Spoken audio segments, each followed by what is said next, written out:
To weave in ends with a crochet hook, you basically need to follow the lines of the purl bumps on the wrong side of the fabric. That is, if you're working on stockinette stitch.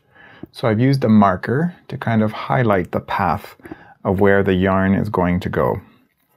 So I'm going to look at this first bump here, and the yarn comes up through this purl bump. So I'm going to insert the crochet hook in there and take the yarn tail and hook it and pull it through.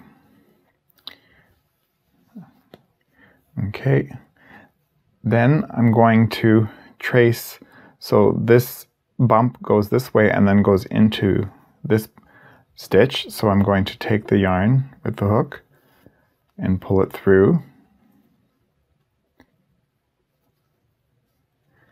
And you'll see that I've covered up that marked stitch. Okay, then I need to cover up on this side, so I'm going to go under this bump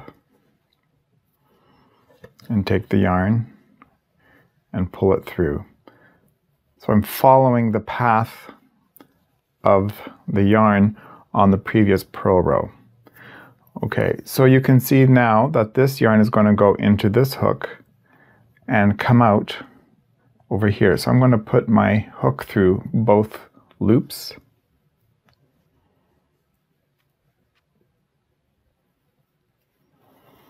And pull the yarn through. Loosen it just a bit so that it's not too tight. And it's covered up the next purple mark. Then I'm going to go back in where that one went and under that strand, kind of on a diagonal angle. And bring the yarn through.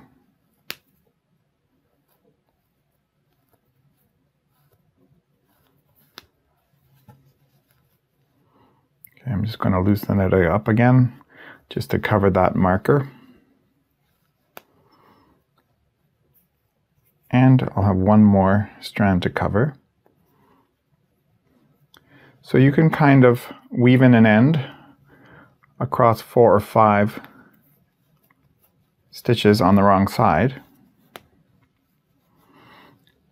And there, obviously the markers aren't going to be there on a real project, but just on the swatch I did it so that it was easier to see. But you can see how weaving in with a crochet hook with chunky yarn has really covered up neatly. And if you look on the other side, right around there, you can't see any ends.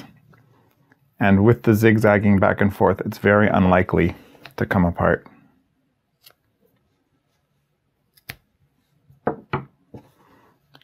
So that's how to weave in ends with a crochet hook.